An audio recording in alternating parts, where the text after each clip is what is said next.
ഞങ്ങളുടെ പുളിങ്ങോം മഖാം ഉറൂസിന് ആദ്യത്തെ സംഭാവന കൊടുത്തത് തൊട്ടടുത്ത ക്ഷേത്രത്തിൽ നിന്നായിരുന്നു. അതിനുശേഷം പഴയ കാലത്തെ ഓർമ്മകളൊക്കെ എല്ലാവരും അങ്ങോട്ടും ഇങ്ങോട്ടും പങ്കുവച്ചു.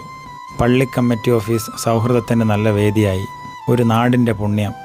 ജീവിക്കുന്നുണ്ട് ഇവിടെ കുറേ നല്ല മനുഷ്യർ. എല്ലാവരെയും ഉൾക്കൊള്ളാനും സ്നേഹിക്കാനും മാത്രം അറിയുന്ന കുറേ മനുഷ്യരുടെ നാടാണ് എൻ്റേത്. അവിടെ ഉത്സവവും പെരുന്നാൾ ഉറൂസും എല്ലാം എല്ലാവരുടേതാണ്. ഇന്നലെ വൈകുന്നേരം സുഹൃത്തിൻ്റെ ഫോൺ കോൾ, എടാ നാളെ ആട്ടോ ഉറൂസ് തുടങ്ങുന്നേ, നീ വരണം, ഈ സന്തോഷ വാർത്ത ലോകത്തെ മുഴുവൻ അറിയിക്കണം. ഇന്ന് രാവിലെ 9:30 പള്ളിയിൽ ചെന്നു. ആദ്യമായിട്ടാണ് പള്ളിയുടെ പുറകിലും ഉള്ളിലൊക്കെ ഞാൻ കയറുന്നത്.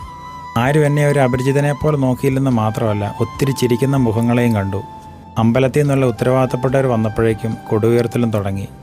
ലോകം മുഴുവനും വേണ്ടി സമാധാനത്തിൻ്റെ പ്രാർത്ഥനയോടെ കുട്ടികളും മുതിർന്നവരും എല്ലാവരും ചേർന്ന ഒരു ചടങ്ങ്. ഈ മഖാം ഉറൂസ് കൂടാൻ വേണ്ടി തന്നെ ലീവ് എടുത്ത് നാട്ടിൽ വന്ന കുറേ സുഹൃത്തുക്കളെയും കണ്ടു.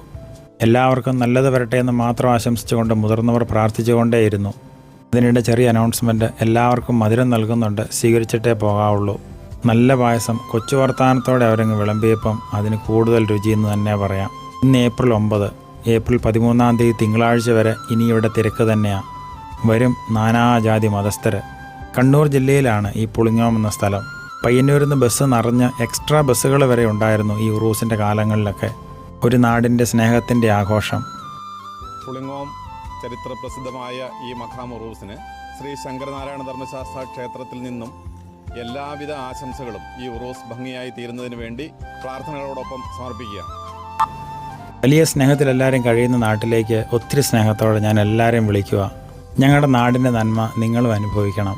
അതിനിടയ്ക്കൊരു സുഹൃത്ത് പറഞ്ഞു, വീഡിയോ എടുത്തിട്ട് ചുമ്മാ അങ്ങ് പോയേക്കല്ലേ, ഈ ദിവസങ്ങളിലൊക്കെ ഇതിലേ ഉണ്ടാവണമെന്ന്.